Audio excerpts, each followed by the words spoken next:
Boy, oh boy, do we have a shocking new episode today. 11.0.5's massive class changes and updates over the last couple weeks have brought a brand new meta that nobody was going to expect, with very surprising specs that are simply dominating the game right now. In today's video, we're bringing you 11.0.5's best specs in the shocking new meta that comes with it. So without wasting more time, let's jump right into it. Right off the bat, one of the biggest surprises of the patch has to be Survival Hunter, as they shot up to near the top in terms of overall damage for both Mythic Plus and rating. I'll be the first one to say I was wrong. I thought Marksmanship would be the #1 DPS for Hunter, but Survival has said otherwise. The changes to Butchery as well as Fury of the Eagle really boosted up these spells to probably where they really should be, and the buffs to Pack Leader to just greatly increase their damage of Wildfire Bombs has made it just a lot better at this point. If you didn't know, for Survival Hunter, their top damaging abilities in general have typically been Wildfire Bombs, but now buffing that and amplifying it in multiple ways through Pack Leader and the recent updates, as well as, having Butchery getting a nice little buff and constantly getting Raptor Strikes to get big damage buffs from your Pack Leader. I mean, things are feeling really good. You have a very straightforward rotation, hits very hard, and answers about every problem the game can throw at you. If you need more AoE damage, you have your Wildfire Bombs, you have your Butchery constantly annihilating just about everything that comes in contact with you, you have those chunky Raptor Strikes going off for the big single target damage from the passive hero talent tree, and it doesn't impede on your rotation either. I think the Hunter in general needs some more defensive capabilities in terms of Mythic Plus and rating. Personally though, I am loving them. I think they're on the up and up. Survival Hunter's looking fantastic, while also being one of the least picked classes in the game, which makes it even cooler in my opinion. Another massive surprise, believe it or not, actually goes to the Destruction Warlock. This class was looking like a dumpster fire just a couple weeks ago, as they were getting no changes heading into a new patch and sitting at the bottom of the logs. It made no sense, but after a little bit of time, they got some buffs that are notable to the class, like Chaos Bolt, Immolate, Incinerate, Rain of Fire. I mean, their damage just shot up so high that they're one of the best DPS classes in the game out of nowhere. You combine that with all the utility they bring, like Hellstones, Gateways. I mean, the Destruction Warlock has become the brand new Arcane Mage, in my opinion, and rightfully so, because they haven't been performing well for a long time, so it's really nice to see them shine. Chaos Bolt's hitting average for like 2 million a cast, Shadowburn hitting for like 1.5 million, and their Diabolic Ritual constantly summoning Overlords to spam Chaos Bolts for you. The class has become so straightforward, man, hard-hitting, awesome hero talent trees, while also having one of the coolest class fantasies in the game. This patch has done wonders for Warlock overall, but specifically for Destruction and Demonology so far, and it really shows, man. I really love that this class is dominating in all forms of content right now. Shout out to Destruction Warlock mains for sticking it out. You guys deserve it. Of course, getting back into the normal, we got to talk about some of the other classes. First off, Assassination Rogue. This class hasn't slowed down one bit since the expansion drop, and typically, it's been one of the top DPS specs in the game throughout. In raids, for a pure single target, it tends to slow down a bit after elongated periods of time, but things change the second there's any AoE involved. You get your Caustic Splatter, you get your dots rolling up with AoE Garrotes, AoE Ruptures, everything around you just starts getting melted, and things are just very satisfying from a pure DPS perspective. There's a reason why Assassination Rogue is dominating in Mythic Plus right now, and their damage is just amongst some of the highest in the game. They have constant kicks, they got big debuffs with their Iron Wire, as well as keeping caster silenced because of that for such a long period of time, so you don't have to worry about kicks. You also have your attack speed and casting speed debuffed through Mind-Numbing Poison to help keep the group alive.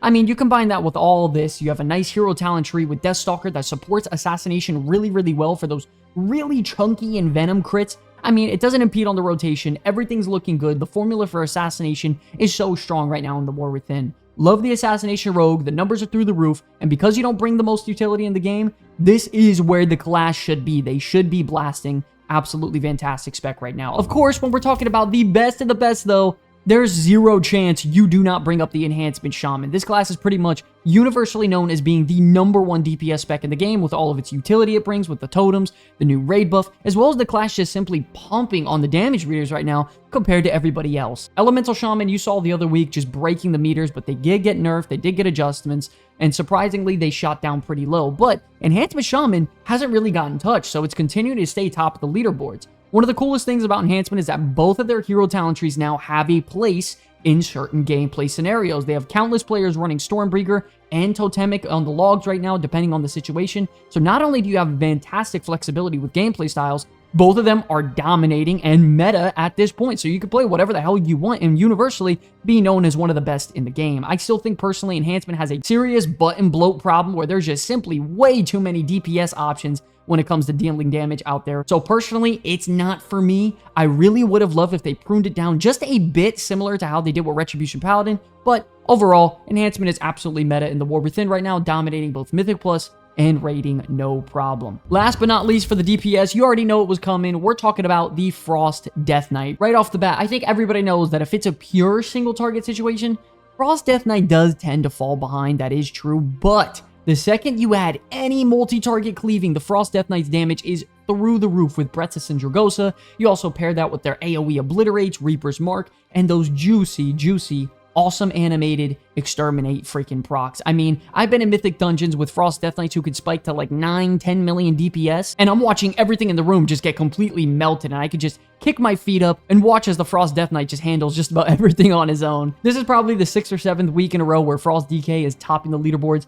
and it's all really for good reason, man. 2 hero talent trees that are awesome, incredible survivability to withstand any punishment out there, disgusting on-demand burst damage, a straightforward rotation that isn't difficult to pick up and learn on a class fantasy that is amongst one of the best in the game. Love the Frost Death Knight right now, and their future is looking bright. And speaking of a bright future, moving on to tanks, in my opinion, the biggest surprise of the video, we have to talk about the Protection Paladin. Yes, you heard that right. One of the worst specs in the game a couple weeks ago got completely buffed, updated, and changed heading into a new patch, and thank God, because they were horrible right before this. Right now, you have a class that has a fantastic amount of self-sustain with the new buffed Word of Glory. By far the #1 DPS in the game with constantly spamming Shield of the Righteousness and Avenger Shields, disgusting utility with Blessing of Sacrifice, all their bubbles and all the buffs they bring, and off-healing they bring for their team, the best on-demand defensives in the game if you properly time them, like your bubble, Guardian of the Ancient Kings. I mean, dude, at this point, Protection Paladin, you name it, this class now has it, and they're so much fun to play. I personally never really play tanks,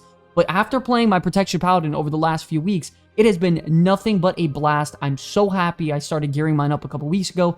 There are some pulls in Mythic Plus where I'm dealing 3, 4, 5 million DPS, and I'm out damaging other damage dealers, and it's so satisfying to be able to do something like that as a tank. I'm in love with the Prop Pally right now. If you have any interest in tanking, this class can absolutely be an option for you. And moving on to a close second, in my opinion, in all forms of content, we got to talk about the Protection Warrior. Not only is their damage some of the highest in the game and can reach in the millions of DPS, you have some of the smoothest damage intake overall in terms of dungeons. They got decent mobility with Intervene, Charge, Heroic Leap, and stuff like that, but they have really good utility with Spell Reflect and Rally, as well as consistent CC with Shockwave and Stormbolt also. Honestly, Prot Warrior doesn't have many holes in its toolkit, other than the fact that it's just self-sustained. It's probably amongst the lowest in the game, meaning that it really relies on their healer to be solid, compared to other classes in the game like Blood Death Knight and Guardian Druid, where you can just heal yourself through the roof. I also think Mountain Thane solves a lot of their problems that they were lacking previously in other expansions, like AoE threat generation is now fixed with the new and improved Thunder Blast, replacing Thunderclap. And I also think the gameplay style of trying to stay in Avatar state as much as you can to improve your survivability and stuff,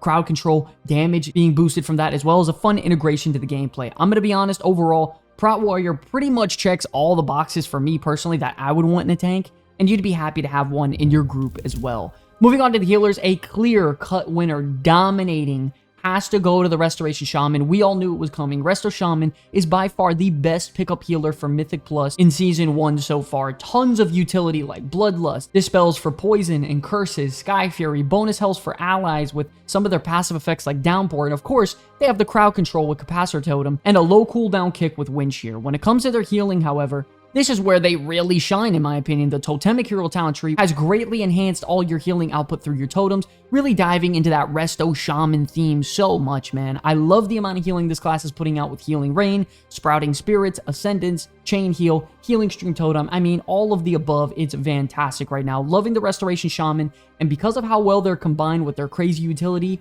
it easily makes them a winner this expansion. We have a couple honorable mentions before we go for healers. I was really stuck between Preservation Evoker and Holy Paladin. I think both of them are equally fantastic. I know Mistweaver Monk is on the rise right now. I still got to do some more information and digging. I'm not really sure. I'm so stuck and conflicted between what I think the second best healer is. So you guys got to help me in the comment section below. What do you guys think is the second best healer in the game? Let me know. But yes, ladies and gentlemen, that is going to wrap up the video today on the top classes in the game right now. Of course, we have more Warcraft content coming very, very soon. We got the Warcraft Direct. Additionally, if you all are interested in subscribing to the second channel, we just broke 3,000 subscribers over there, and we're going to start putting out a lot more content over there moving forward. So if you're interested in gaming news in the industry as a whole, be sure to check it out. I want to thank you all so much for watching. Until the very end, my name is Sky from the Comeback Kids.